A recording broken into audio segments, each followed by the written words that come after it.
One microphone that can theoretically become your entire mic locker. That is the goal with the Slate ML-1, which to me sounds absolutely amazing. This microphone goes from like $500 to $800 depending on the sale period. And for that, you obviously get the microphone, you get the shock mount, you get a hard case, and you get 8 microphone emulations with the option to purchase more later. And I have more information on this later in the review. This is kind of a point of contention for me, we'll talk about later. If you haven't picked up on it by now, the way that Slate does this is through a plugin, specifically the virtual mix rack. Now, Slate did send me this microphone for the sake of this review, and I do keep it afterwards, but it's not going to affect my review. As many of you know, I have been given things and been pretty brutal on them. Now, Slate went through the process of modeling a number of vintage, famous microphones. And they did this through more than just frequency response. It also includes how these microphones deal with things like harmonic distortion, basically how they break up when they're put under stress. As we know, analog and vintage equipment, specifically tube equipment, there's not really clipping in that world. It's more like rounding out the extreme transients when put under pressure. Human beings tend to enjoy the sound of tube distortion, or analog distortion in general, and they don't like clipping. You should also expect things like phase response to be affected as well. And also, on top of that, I would imagine there is some sort of adjustments being done to the polar pattern. Because as we know, a microphone's polar pattern is not a uniform shape depending on the frequency response. A perfectly cardioid microphone will still be cardioid in like the upper frequency spectrum, but in the low end, actually, oftentimes on these sort of vintage microphones, that cardioid shape begins to resemble more of an omni, and that will affect the tone. It's part of the reason why people tend to enjoy the kind of warm imperfections of a tube microphone. So throughout this review, I'll throw in some dialogue from the Lauten Audio Clarion, kind of as a reference for a transformer vintage kind of analog microphone. I don't actually have any of the microphones that this ML-1 is trying to emulate, but it will serve as a reference point for what a vintage tone kind of sounds like. Think of it less as an apples to apples comparison and more of a reference point for a true analog tone. But first, let's talk about how this microphone sounds, no emulation on it at all.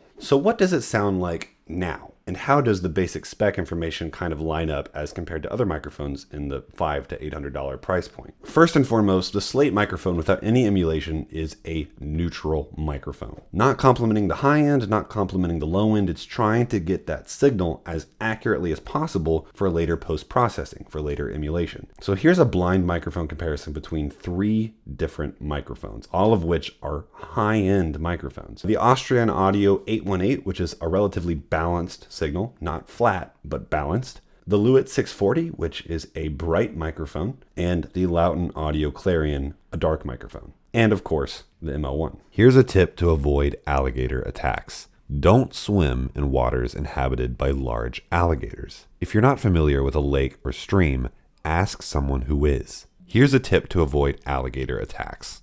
Don't swim in waters inhabited by large alligators. If you're not familiar with a lake or stream, ask someone who is. Here's a tip to avoid alligator attacks. Don't swim in any water inhabited by large alligators.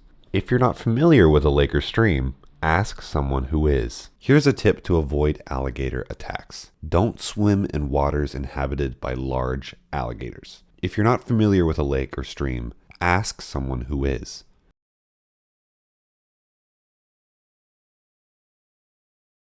So it does come with a shock mount and a hard case. Super nice, super appreciated. The shock mount is a kind of a stock shock mount that you find with like the new Rode NT1s. Not sure who the true manufacturer of this microphone is, but you can safely assume that it's probably just some off-brand company in China that deals this shock mount out to everyone. Sound rejection is fairly average, and being a condenser microphone, you can expect it to be relatively reflective in an untreated room. Plan to have a quiet area, preferably one quieter than mine. But there are only really 2 standout aspects to this microphone that I think are worth talking to when it comes to the basic spec information. Number 1, this microphone has relatively poor self-noise performance at 17 dBA, making it hard to recommend for professional voiceover use. You layer on some processing, maybe multiple different vocal takes, a high-end EQ, some some aggressive compression, you'll start to hear that hiss. It's not really an issue whenever it comes to a performance. You're not going to hear this unless you layer a bunch of different vocal tracks. But maybe if you're reading an audiobook or something, that void is going to expose that sort of hiss. So this is the only microphone that I have ever tested that, because it's kind of a hybrid digital mic,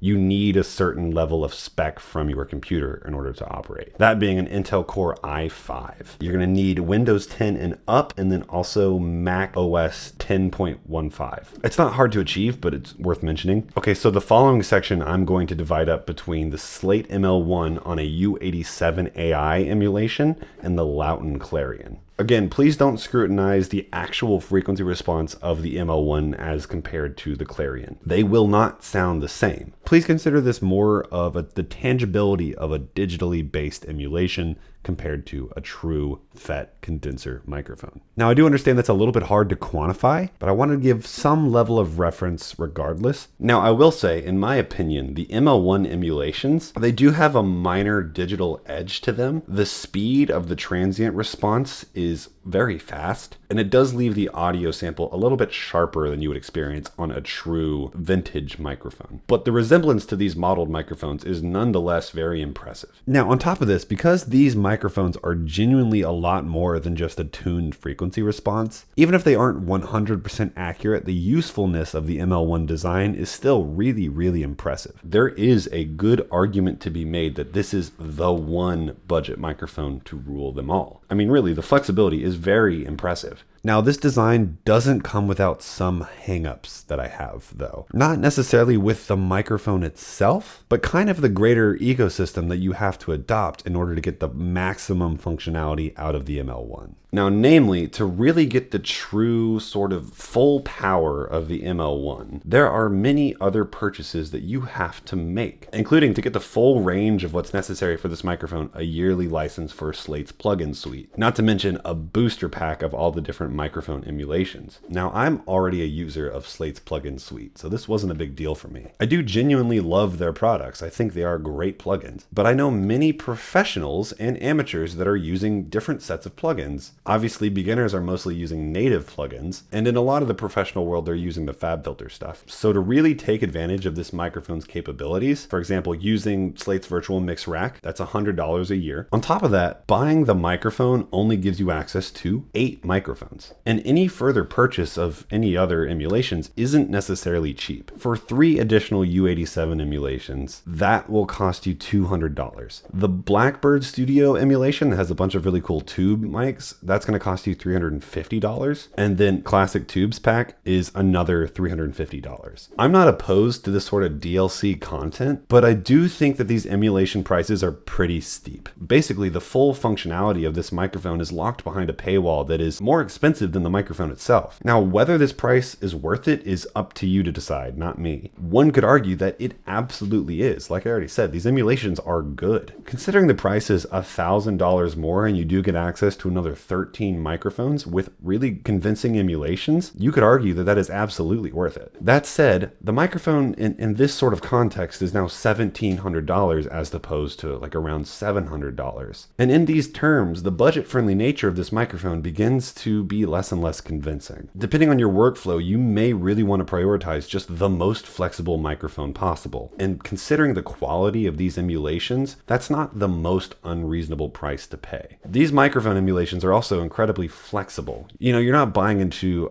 a kick mic emulation or these really like tailored, stylized sort of tones. A U87 emulation can be used on any number of things. Maybe the dark RCA sort of emulation from the tube pack could be used for a dark overhead tone. You're not just buying a flexible vocal mic, you're buying a flexible all-around condenser mic. So with that said, let's put this stuff to the test, shall we? Let's do a vocal test with Ava. Here's her YouTube channel. She's an incredibly talented singer. You should check her out. We'll swap between a number of different emulations in context and then a cappella. No track at all. And after that, we'll do an acoustic guitar test where you hear a bunch of emulations on me performing acoustic. Try to force myself to fall for another.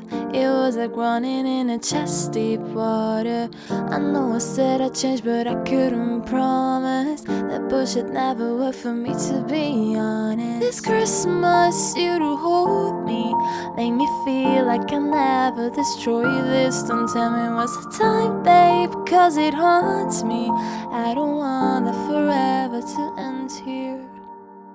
Try to force myself to fall for another. It was like running in a chest deep water. I know I said I'd change, but I couldn't promise that bullshit never worked for me, to be honest. This Christmas, you to hold me, make me feel like I never destroy this. Don't tell me what's the time, babe, cause it haunts me. I don't want that forever to end here.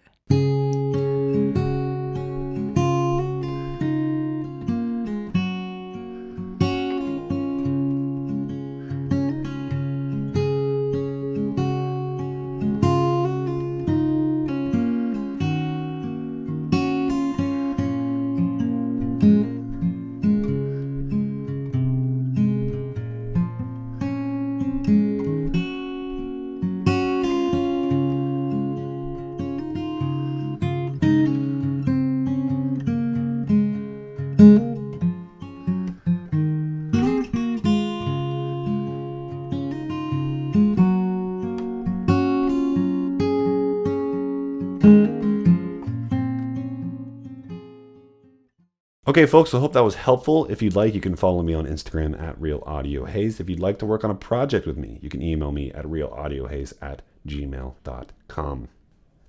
See you later.